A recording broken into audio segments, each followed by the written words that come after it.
Hello friends, स्वागत है आप सभी का हमारे यूट्यूब चैनल सेल्फ एजुकेशन पर। आज से जो है हमने इकोनॉमिक्स यानी अर्थशास्त्र की वीडियो की श्रृंखला की शुरुआत की है।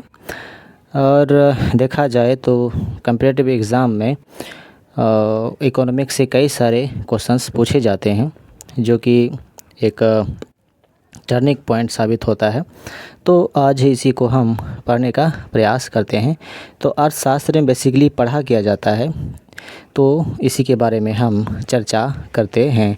अर्थशास्त्र में एक उपभोक्ता और एक उत्पादक के बारे में ही पढ़ा जाता है।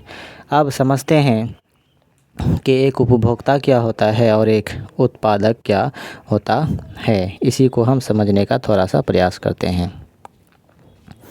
जैसे यहाँ पर एक हम व्यक्ति को बनाते हैं और यहाँ पर भी एक व्यक्ति को हम बनाते हैं। यहाँ पर एक व्यक्ति है और यहाँ पर भी एक व्यक्ति है। इसको बोलते हैं उपभोक्ता और इसको बोलते हैं उत्पादक। यानी उपभोक्ता को हम कंज्यूमर कह सकते हैं और एक उत्पादक को हम प्रोड्यूसर बोल सकते हैं। और इसका हम कुछ नाम लिख देते हैं। ऐसे इसका नाम ले लेते हैं मोहन और इसका नाम है सोहन। एक उपभोक्ता जो है हमेशा कोई भी वस्तु जो है उसको खरीदता है और वस्तु खरीद करके संतुष्टि प्राप्त करता है। और एक उत्पादक क्या करता है, कोई भी वस्तु को बेचता है और बेच करके लाभ अर्जित करता है। तो बेसिकली यही है इकोनॉमिक्स। हम समझते हैं जैसे यहाँ पर मोहन है और ये बाज़ार गया, कुछ यहाँ पे सामान लाया। सामान में जैसे यहाँ पे बिस्कुट लाया और यहाँ पर बाज़ार में बैठा है सोहन। इसके पास बहुत सारा ऐसे बिस्कुट है जो ये बेचता है। अब उपभोक्ता क्या करता है, कोई भी सामान को वो खरीद करके लाता है और उसको अपने दैनिक दिनचर्या में यूज करता है और उपयोग करने के बाद जो है संतुष्टि प्राप्त करता है। तो वो क्या कहलाता है, उपभोक्ता। और एक उत्पादक क्या करता है, कोई भी वस्तु को बेचता है और उससे लाभ अर्जित करता है। इसका मेन मुख्य उद्देश्य यही होता है, लाभ कमाना। तो इसी को थोड़ा सा हमने लिखा है नीचे में। जैसे अर्थशास्त्र में एक उपभोक्ता और एक उत्पादक। अर्थशास्त्र में एक उपभोक्ता और एक उत्पादक के बारे में ही पढ़ा जाता है। अब इसका हम कुछ थोड़ा सा विस्तार लिखे हैं। जैसे इसमें संसाधनों के वितरण का अध्ययन करते हैं, जिसमें एक उपभोक्ता को अधिक से अधिक संतुष्टि प्राप्त हो सके एवं एक उत्पादक को अधिक से अधिक लाभ प्राप्त हो सके, साथ ही साथ जो है सरकार समाज कल्याण कर सके। तो अब देखते हैं थोड़ा सा आगे। जैसे यहाँ पर देखें, एक संसाधन है और कुछ इम्पोर्टेंट हम की द पॉइंट निकालते हैं। जैसे एक यहाँ पे उपभोक्ता है और एक उत्पादक है और यहाँ पर सरकार है। तो हम इसको थोड़ा सा एक्सप्लेन करते हैं। हमने यहाँ पर लिखा है जैसे संसाधन है। संसाधन के बारे में पढ़ते हैं। यहीं से एक इसमें की द पॉइंट निकाले हैं। इसको हम समझने का प्रयास करते हैं कि संसाधन का इसमें बेहतर तरीके से हम प्रयोग कैसे करते हैं। जैसे इसकी परिभाषा से पता चलता है कि इसमें संसाधनों के वितरण का अध्ययन करते हैं। तो संसाधन क्या होता है, संसाधन की परिभाषा होता है कि पर्यावरण में पाए जाने वाले सभी वस्तुएं जो मानव आवश्यकताओं को पूरा करने में सक्षम होता है, उसको संसाधन कहते हैं। तो जैसे देखें, संसाधन के रूप में हम जैसे खाद्य पदार्थ को उपयोग में लाते हैं और उसके बाद पेट्रोल है, डीजल है, गाड़ी है और बहुत सारे ऐसे चीज़ हैं जो कि हम अपने दैनिक दिनचर्या में यूज करते हैं। वे मुख्य तौर से संसाधन होता है। अब ये संसाधन के बारे में ही हम पढ़ते हैं अर्थशास्त्र में। अब संसाधन होता है, मान के चलिए कि एक जगह पे बहुत सारे ऐसे ईंट रखा हुआ है। अब ये भी ईंट मानव की ज़रूरत को पूरा करता है, क्योंकि इससे मकान बनाया जाता है और हर कोई व्यक्ति चाहेगा इसको ख़रीदने के लिए। तो इसको जो है जब भी ख़रीदेगा तो उसके लिए पैसे की ज़रूरत होगी, और जो व्यक्ति ख़रीदेगा वो उपभोक्ता कहलाएगा और इसी ईंट को जो बेचेगा वो उत्पादक कहलाएगा। तो इसी को हम अर्थशास्त्र में हम पढ़ते हैं कि हम जो भी हमारे पास संसाधन उपलब्ध हैं उसको हम बेहतर तरीके से प्रयोग कैसे करें। थोड़ा सा इसको हम लिखते हैं। अब जैसे हमने लिखा है कि अर्थशास्त्र में हम पढ़ते हैं कि जो हमारे पास संसाधन है उसका हम बेहतर प्रयोग कैसे करें। तो हमने पहले ही यहाँ समझा कि संसाधन के रूप में ईंट है, एक इसमें आता है उपभोक्ता जो कि ईंट खरीदता है, और एक होता है उत्पादक जो कि इसको बेचता है। तो इसी को थोड़ा सा हम समझने का प्रयास करते हैं। यहाँ पर लिखते हैं उपभोक्ता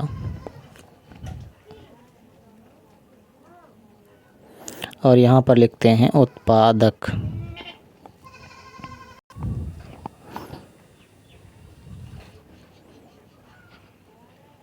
हमने यहाँ पर लिखा है उपभोक्ता यानी कंज्यूमर और एक उत्पादक।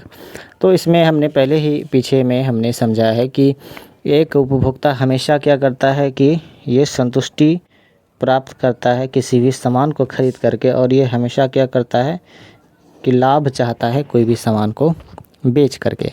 तो इसकी परिभाषा थोड़ा सा हम लिखते हैं।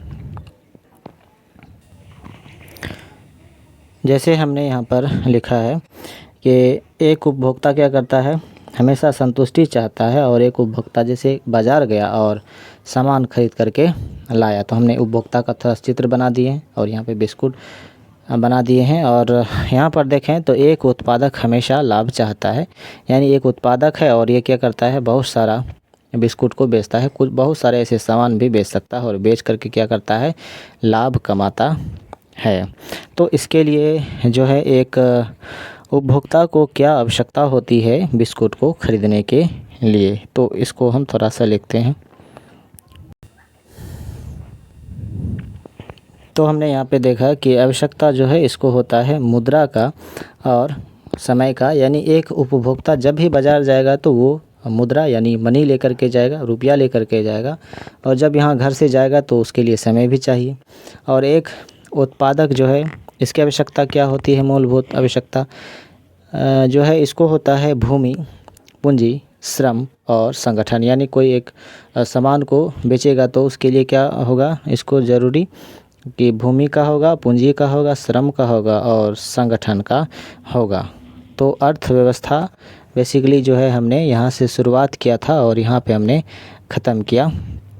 तो अर्थशास्त्र आज हमने अच्छे तरीके से समझा। अब थोड़ा सा आगे बढ़ते हैं इसके अन्य बिंदु पर।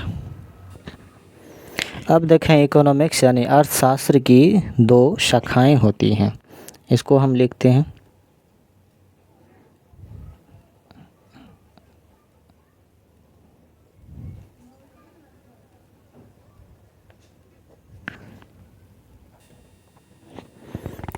हमने यहाँ पर लिखा है व्यष्टि अर्थशास्त्र जिसको हम माइक्रो इकोनॉमिक्स कहते हैं, और एक लिखे हैं इसमें समष्टि अर्थशास्त्र जिसको हम मैक्रो इकोनॉमिक्स कहते हैं। यानी अर्थशास्त्र की दो शाखाएं हैं। इसमें क्या पढ़ते हैं, इसमें पढ़ते हैं व्यष्टि अर्थशास्त्र में छोटे स्तर पर संसाधन का अध्ययन, और इसमें पढ़ते हैं बड़े स्तर पर संसाधन का अध्ययन। जैसे हमने पीछे हमने यहाँ पे पढ़ा है संसाधन के बारे में, इसी को थोड़ा सा इधर एक्सप्लेन करते हैं। तो वही संसाधन जो है यहाँ पर छोटे स्तर पर इसको थोड़ा सा लिख लेते हैं। तो इसमें देखें एक उपभोक्ता के मांग का अध्ययन करते हैं, और इसमें पूरे देश की राष्ट्र आय के बारे में अध्ययन करते हैं। उदाहरण के तौर पर देखें तो एक उपभोक्ता के मांग क्या होता है, जैसे सिर्फ एक कोई उपभोक्ता है और एक बिस्कुट खरीद करके लाता है। उपभोक्ता और उत्पादक के बीच में ही इसमें अध्ययन करते हैं। और इसमें देखें तो ये जो बिस्कुट बनाया है इसको देश या अंतर्राष्ट्रीय स्तर पर जितनी भी कंपनियां हैं जो बिस्कुट बनाती है उसकी लागत कितनी आ रही है इसी का इसमें अध्ययन करते हैं, तो उसको हम समष्टि अर्थशास्त्र यानी मैक्रो इकोनॉमिक्स कहते हैं। अब बढ़ते हैं आगे, थोड़ा सा समझते हैं इकोनॉमिक्स और इकोनॉमी में अंतर।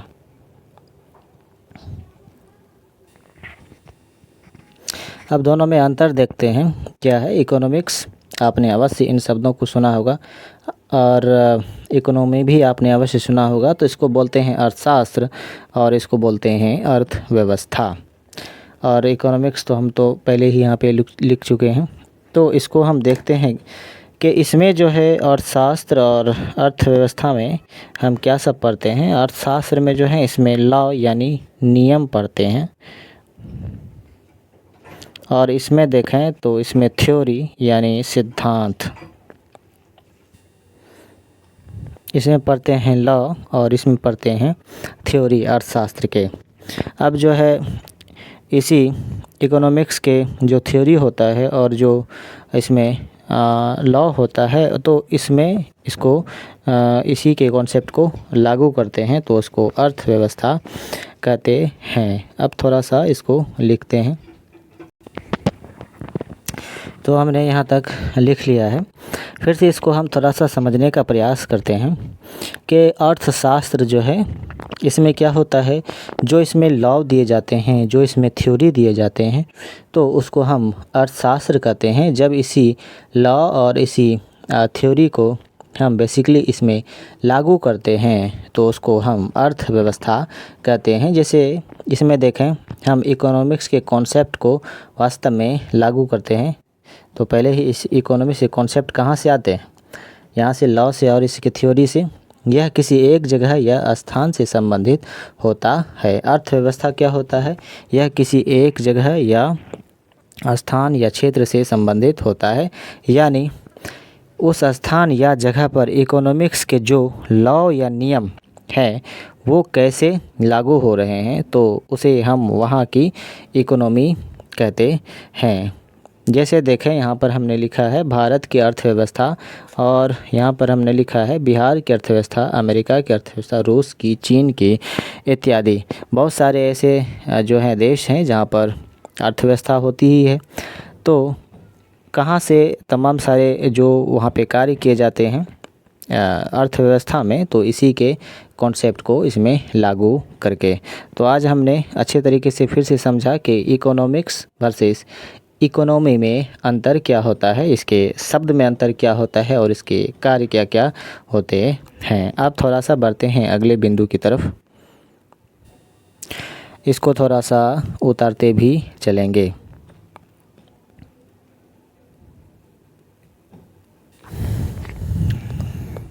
अब थोड़ा सा हमने यहाँ पे लिखा है पूरे विश्व स्तर पर अलग प्रकार की इकोनॉमी, टाइप्स ऑफ इकोनॉमी। जैसे यहाँ पर देखें विश्व स्तर पर कितने प्रकार की अर्थव्यवस्था देखने को मिलता है।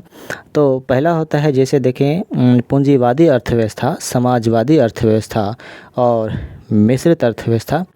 तो जैसे कैपिटलिज्म इकोनॉमी, सोशलिज्म इकोनॉमी और मिक्स्ड इकोनॉमी। तो इसको थोड़ा सा समझने का हम प्रयास करते हैं और इसको साथ साथ लिखने का प्रयास करते हैं। अब थोड़ा सा समझते हैं पूंजीवादी अर्थव्यवस्था में इसमें क्या होता है। बाजार सेनाओं का स्वतंत्र प्रवाहन होता है। अब बाजार सेना क्या है, इसको समझने का प्रयास करते हैं। बाजार सेना में होता है एक मांग और एक होता है आपूर्ति। यानी मांग में क्या होता है, कौन करता है, किसी भी प्रोडक्ट को एक उपभोक्ता करता है, और आपूर्ति कौन करता है, एक उत्पादक करता है। आप पहले ही पीछे समझ चुके हैं कि उपभोक्ता क्या होता है और उत्पादक क्या होता है। अब देखते हैं, यह एक ऐसी अर्थव्यवस्था है जिसमें डिमांड यानी मांग और कंट्रोल यानी नियंत्रित करने वाला कोई नहीं होता है। पूंजीवादी अर्थव्यवस्था में यही होता है कि इसमें कोई भी व्यक्ति अगर वो कार्य कर रहा है, यानी कोई उत्पाद को बेच रहा है, तो इसमें किसी भी प्रकार का हस्तक्षेप दूसरे व्यक्ति का नहीं होता है। वे स्वतंत्र रूप से इसमें कार्य करते हैं और इसके स्वामित्व भी वे स्वयं ही होते हैं। साथ साथ भी इसके संचालन का कार्य भी वही करता है। इसमें किसी भी प्रकार के थर्ड पार्टी का कोई हस्तक्षेप नहीं होता है। और देखें तो ऐसी अर्थव्यवस्था में निजी क्षेत्र की अधिकता होती है। तो इसमें क्या होता है, निजी व्यक्ति का इसमें जो है प्राइवेट व्यक्ति का ज़्यादा इसमें अधिकता होता है। और इसका मुख्य उद्देश्य क्या होता है, इसमें मुख्य उद्देश्य इसका होता है लाभ कमाना। यानी कोई भी वस्तु को जब भी वो बेचेगा तो उसका मुख्य उद्देश्य क्या होता है, लाभ कमाना ही होता है। जैसे पीछे हमने समझा एक उत्पादक और एक उपभोक्ता के बारे में। जैसे हमने यहाँ पर लिखा है, आप इसको समझ लिए होंगे। अब बढ़ते हैं आगे। समाजवादी अर्थव्यवस्था क्या होता है, इसके बारे में समझने का प्रयास करते हैं। तो सेम जैसे ही हमने अब पूंजीवादी अर्थव्यवस्था को देखा, इसका जो है हम उलट पढ़ेंगे। जैसे इसमें बाजार सेनाओं का स्वतंत्र प्रवाहन है, तो इसमें क्या हो जाएगा, बाजार सेनाओं का पूर्ण नियंत्रण सरकार के हाथों में आ जाएगा। और यहाँ पर देखें, जो भी वस्तु यानी अपने स्वतंत्र रूप से मांग के अनुसार कोई व्यक्ति खरीद सकता है। और इसमें क्या होता है कि इसमें कोई भी व्यक्ति जो है अपने चॉइस का कोई वस्तु नहीं ले सकता है, क्योंकि इसके तमाम सारे जितने भी संचालन होते हैं वे सरकार के हाथों में होता है। और साथ साथ देखें, इसमें कोई भी उत्पाद को लगाने के लिए क्षेत्र को, भूमि को, पूंजी, श्रम इत्यादि जो है वे अपने स्तर से कार्य करता है। तो इसमें देखें क्या होता है कि भूमि, श्रम, पूंजी, संगठन जितने भी हैं इस पर नियंत्रण सरकार का होता है। तो समाजवादी अर्थव्यवस्था में तात्पर्य ये होता है कि जितने भी कार्य होंगे अर्थव्यवस्था से संबंधित, वो संपूर्ण रूप से इसका पूर्ण नियंत्रण सरकार के हाथों में ही होता है। और साथ साथ देखें, इसमें क्या होता है, चॉइस का मैंने पहले जिक्र किया कि अगर देखें इसमें कोई भी व्यक्ति जो है बाज़ार जाता है और बाज़ार जाकर के सामान खरीदता है, तो इसको कोई रोकने वाला नहीं होता है। इसका जब चाहे वो सामान को नहीं खरीदेगा, दूसरा खरीदेगा। लेकिन इसमें क्या होता है कि इसमें चॉइस नहीं होती है। जैसे सरकार के द्वारा ऐसी कई सारे भारत में योजनाएं चलाई जाती हैं, जिसमें देखें जैसे पीडीएस हैं, यानी सार्वजनिक वितरण प्रणाली, जिसमें गेहूँ, चावल जो है उपभोक्ता को प्रत्येक महीना सरकारी रूप में मिलता है। तो उसमें जो है जैसे कोई सरकार की तरफ से चावल लोगों में डिस्ट्रीब्यूट यानी बांटने के लिए आया, और कोई चाहेगा एक उपभोक्ता कि हम चावल के बदले में हमको चना दे दीजिए, तो क्या ऐसा पॉसिबल है? संभव नहीं है। इसमें ऐसा संभव नहीं है, क्योंकि संपूर्ण रूप से इसमें चॉइस उपभोक्ता का नहीं होता है, सरकार का होता है। तो इसको हम थोड़ा सा लिखने का प्रयास करते हैं।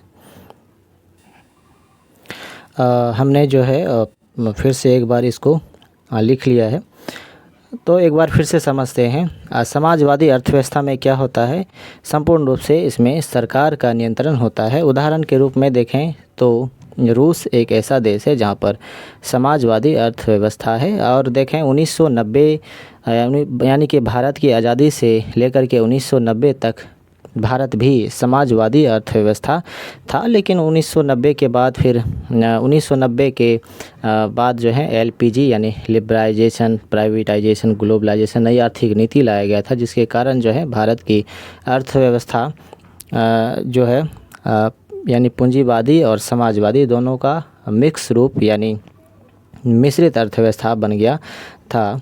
तो आगे हम देखते हैं मिश्रित अर्थव्यवस्था क्या होता है। तो भारत में देखें 1990 तक जो है मिश्रित अर्थव्यवस्था था। तो मिश्रित अर्थव्यवस्था के बारे में थोड़ा सा फिर से समझते हैं। मिश्रित अर्थव्यवस्था में होता है कि इसमें कोई भी निजी या फिर सार्वजनिक क्षेत्र जो भी चाहे इसमें आसानी से जो है कार्य करता है। तो 1947 से 1990 तक भारत जो है वे यानी कि समाजवादी अर्थव्यवस्था था, अर्थात इसमें देखें क्लोज्ड इकोनॉमी था। भारत का आयात निर्यात अन्य देशों से, विदेशों से कम होता था, जिसके कारण जो है 1990 तक में आते आते जो है एक बहुत ख़तरनाक आर्थिक मंदी आ गई थी। इसके साथ साथ देखें फॉरेन एक्सचेंज रिज़र्व भी कम हो गया था, जिसके कारण जो है समस्याएं उत्पन्न होती चली गई। फॉरेन एक्सचेंज रिज़र्व देखें यानी विदेशी मुद्रा का जो है भारत में कमी हो गया था। जैसे यूएसए डॉलर है, यूरोप का यूरो है, चीन का युआन है और जापान का येन है इत्यादि जो है वो कम हो गया था। तो उस समय भारत में देखें तो प्रधानमंत्री था पीवी नरसिम्हा राव, और उसके सरकार में वित्त मंत्री हुआ करते थे मनमोहन सिंह। मनमोहन सिंह जो है एक बहुत प्रसिद्ध अर्थशास्त्री हैं। ये भारत के प्रधानमंत्री भी जा कर के आगे चल कर के बने थे 2004 से लेकर के 2014 तक। तो पीवी नरसिम्हा राव ने मनमोहन सिंह से थोड़ा सा उसे सलाह लिया कि ऐसी स्थिति उत्पन्न हो गई है तो हम इससे निपटने का प्रयास कैसे करें। तो जा कर के फिर मनमोहन सिंह जो है इसको सुझाव देते हैं कि एक समिति का गठन किया जाए, और इस समिति को थोड़ा आगे चलकर सिफारिश में भेजते हैं आईएमएफ के पास। फिर आईएमएफ देखते हैं क्या सुझाव देता है। तो एक समिति जो है गठित किया गया था, और उस समिति का नाम था मनमोहन राव समिति। मनमोहन राव समिति जो है फिर जा कर के यही अपनी सिफारिश जो है लेकर के जाता है आईएमएफ के पास, यानी इंटरनेशनल मॉनेटरी फंड। आप आगे इसके बारे में पढ़ेंगे। और वो जा कर के सुझाव देता है कि आप अपने देश को जो है मिश्रित अर्थव्यवस्था बनाइए। आपका जो भी अर्थव्यवस्था बेपटरी हो गई है वो धीरे धीरे पटरी पर आ जाएगी। तो फिर आकर के भारत में वो दोनों फिर से आते हैं। फिर जाकर के एक नई आर्थिक नीति बनाई जाती है। इसको हम इसमें पढ़ते हैं एलपीजी लिबरलाइजेशन, और पी से प्राइवेटाइजेशन, जिसे ग्लोबलाइजेशन यानी उदारीकरण, निजीकरण और वैश्वीकरण। इसके साथ साथ हमारा भारत जो है मिश्रित अर्थव्यवस्था बन गया था। तो इसी को थोड़ा सा हम यहाँ पे लिख लेते हैं। तो हमने इसको पूरी तरीके से लिख लिया है। फिर से एक बार पढ़ते हैं। यहाँ पर निजी क्षेत्र एवं सार्वजनिक क्षेत्र दोनों होते हैं, जिसे हम मिश्रित अर्थव्यवस्था कहते हैं। मिश्रित अर्थव्यवस्था में क्या होता है कि इसमें पूंजीवादी अर्थव्यवस्था और समाजवादी दोनों अर्थव्यवस्था का सम्मिलित इसमें स्वरूप देखने को मिलता है।